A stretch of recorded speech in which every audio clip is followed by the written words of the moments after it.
اللہ الصمد لم یلد ولم یولد ولم یکن لہ کفوا احد۔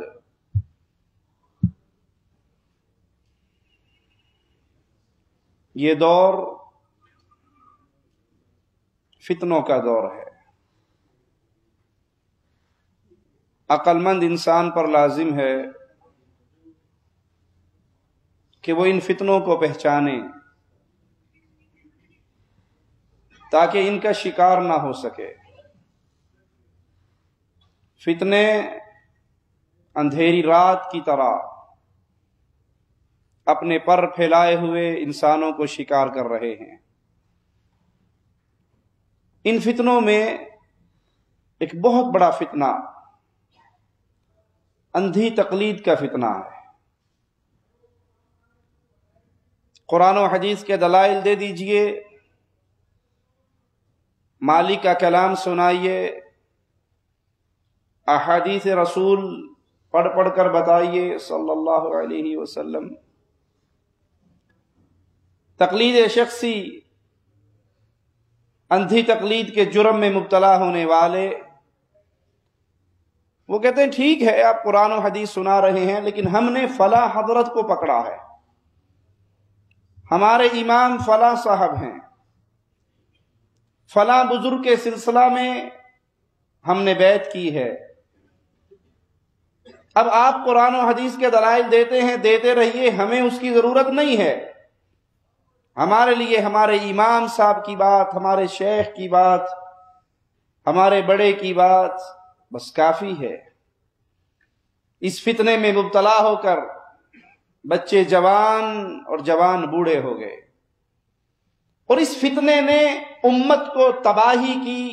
دلدل میں ایسا ڈبویا ہے، اللہ ہی نکالے تو یہ امت نکلے گی۔ اس فتنے کی بنا پر انتشار و اختلاف کی ایسی فضا قائم ہو چکی ہے کہ ہر کسی نے اپنے ایک حضرت کو منتخب کر لیا، اور اس کے اقوال، اس کے افعال، اس کی حرکات و سکنات، اس کے ملفوظات، اس کو حرف آخر سمجھتا ہے، اور بھول جاتا ہے کہ اللہ مالک نے ہمیں محمد الرسول اللہ صلی اللہ علیہ وسلم جیسی عظیم ہستی عطا فرمائی۔ کائنات میں اکیلے امام الانبیاء، امام کائنات محمد الرسول اللہ صلی اللہ علیہ وسلم وہ ہستی ہے جن کا فرما دینا، جن کا حکم دینا، جن کا عمل کر کے دکھانا، جن کے سامنے کوئی عمل ہو ان کا خاموش ہو جانا، یہ تمام چیزیں قیامت تک کے آنے والے مسلمانوں کے لیے حجت ہے۔ پیارے نبی کے بعد کائنات میں اور کوئی ایسی ہستی نہیں جس کا ہر قول، جس کا ہر فعل، جس کی ہر بات اللہ کے بندوں کے لیے حجت ہو، حرف آخر ہو۔ یہ مقام محمد الرسول اللہ ہے صلی اللہ علیہ وسلم۔ اتباع رسالت کے مقابلے پر اندھی تقلید کا دروازہ اس لیے کھولا گیا تاکہ مولویوں کے پیٹ کا دھندا چلتا رہے۔ اس فتنے میں مبتلا ہو کر لوگ قرآن کے حکیم کی آیات کو ماننے سے انکار کر دیتے ہیں۔ اس فتنے میں مبتلا ہو کر احادیث رسول جانتے بوجھتے ہوئے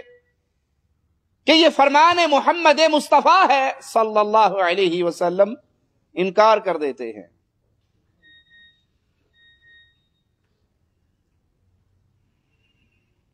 اور محمد کریم صلی اللہ علیہ وسلم جو عظیم نعمتیں ہمارے حوالے کر کے گئے، وہ اللہ کے کلام اور فرمان مصطفیٰ صلی اللہ علیہ وسلم کے علاوہ اور کچھ نہیں ہے۔ اب اچھے بھلے کو بتا دو بھائی قرآن حکیم یہ کہتا ہے، احادیث رسول کے اندر یہ مسئلہ یوں ہے، کہ آپ کو قرآن و حدیث مبارک ہو، ہمیں یہ بتا دیجئے ہمارے امام صاحب نے کیا کہا ہے۔ الیاس قادری صاحب کی ایک ویڈیو میں دیکھ رہا تو انہیں کسی مسئلے میں ان کے امام کے بارے میں کہا گیا کہ آپ کے امام کے اس قول کے خلاف فلاں شیخ نے، فلاں امام نے، فلاں شخصیت نے سینکڑوں دلیلیں دی ہیں، آپ کے امام کا یہ قول ہے جس کی آپ اندھی تقلید کر رہے ہیں، اور اس کے مقابل اللہ کے دین کے ایک اور عالم نے 400 دلیلیں دے کر آپ کے امام کے قول کو رد کیا ہے۔ تو وہ کہنے لگے نہ میں وہ دلائل سنوں گا، نہ وہ دلائل پڑھوں گا، بلکہ اپنے کانوں پہ ہاتھ رکھ کے کان بند کر لیتے ہیں کہ مجھے میرے امام کے قول کے خلاف بات نہ بتاؤ، کیونکہ میں اپنے امام کا مقلد ہوں، میرے لیے کافی ہے میرے امام نے کیا کہا ہے۔ پکا وہ بریلوی کہلاتا ہے، پاک و ہند میں کوئی برائی نہیں ہے اس میں، یہ بیکار ایسی باتوں میں آپ نہیں آیا کرو، کان اپنے کان بند ہے۔ اعلی حضرت کے خلاف کوئی بولتا ہے کان بند، امام اعظم ابو حنیفہ کے خلاف کوئی بولتا ہے ہمارے کان بند ہے، ہم بیرے سننے کے لیے۔ اولیاء کرام کے بارے میں کوئی کچھ بولتا ہے ہمارے کان بیرے۔ ہاں بالکل ایسے پکے ٹناٹن ہو جاؤ۔ میرے پاس ایک بار کوئی آدمی نے بات کی تھی، وہ کوئی اب یہ مسئلہ گہرا ہے، دیت کا مسئلہ، تو اس پر فلاں نے ایک شخص ہے، اس نے مطلب وہ دعویٰ کیے، مطلب وہ اپنے دلائل دیے تھے کہ وہ دیت جو ہے وہ عورت کی آدھی نہیں پوری ہے، ایک گہرا مسئلہ ہے، لیکن ایک مسئلے میں سمجھو کہ امام اعظم ابو حنیفہ سے اس نے اختلاف کیا تھا، اب بھی وہ کر ہی رہا ہوگا، اس نے رجوع کا تو اس کا پتہ نہیں ہے، تو اس کے ایک عقیدت مند نے مجھ سے کہا کہ میں آپ کو اس کی کیسٹ دوں گا، اس نے 400 دلیل دی ہے اس پہ۔ میں نے کہا امام ابو حنیفہ رحمت اللہ تعالی علیہ کا جو موقف ہے، امام اعظم نے جو فرمایا اس کے رد میں 400 دلیلیں دی ہیں؟ بولا ہاں۔ تو میں نے یوں کیا، میں نے کہا میں امام ابو حنیفہ کا مقلد و حنفی ہوں، میں اپنے امام کے بارے میں کوئی دلیل سننے سے میرے کان بہرے ہیں، میں تمہاری کیسے نہیں سنتا،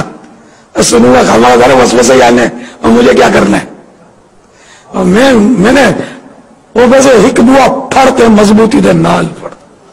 یک در گیر و محکم گیر، ایک دروازہ پکڑ مضبوطی کے ساتھ پکڑ۔ تو ہم نے الحمدللہ ثم الحمدللہ ایک اللہ کے سچے ولی امام احمد رضا خان کا دامن پکڑ لیا ہے، اور یہی ہم کو جنت میں لے جائیں گے انشاءاللہ۔ امام مالک رحمہ اللہ پیارے حبیب محمد کریم صلی اللہ علیہ وسلم کی عظمت کو بیان کرتے ہوئے فرماتے ہیں کہ کائنات کے ہر آدمی کی بات قبول بھی ہو سکتی ہے اور رد بھی کی جا سکتی ہے، سوائے یہ ریاض الجنہ میں آرام کرنے والے محمد الرسول اللہ صلی اللہ علیہ وسلم، جن کی قبر مبارک جنت کا باغ ہے۔ یہ جو سو رہے ہیں، یہ جو آرام فرما رہے ہیں، آپ کی قبر کی طرف امام مالک اشارہ کر کے کہتے ان کی کوئی بات ٹھکرائی نہیں جا سکتی، اور اس کے علاوہ اور کوئی ایسا ہے ہی نہیں جس کی ہر بات کو قبول کیا جائے۔ لیکن اندھی تقلید کا فتنہ ایسا امت کو گھیر چکا ہے، اپنے اپنے بزرگوں کو سینے سے لگا کے بیٹھ گئے، اب ان کی بات غلط بھی ہو تو کہہ دیتے ہیں بات تو ٹھیک ہے، حدیث رسول تو ہمارے امام کے قول کے خلاف ہے،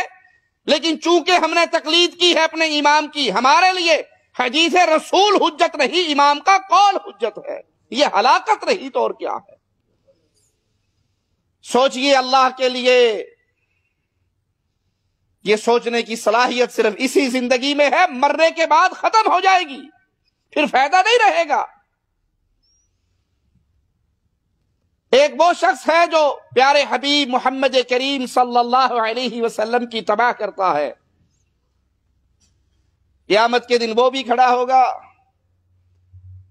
اور ایک جو اپنے امام کی اندھی تقلید کرتا ہے کہ قرآن حکیم کی آیات کو چھوڑ دیتا ہے، احادیث رسول کو چھوڑ دیتا ہے، امام کے قول کو نہیں چھوڑتا، وہ بھی قیامت کے دن کھڑا ہوگا۔ اگر اللہ اس سے پوچھے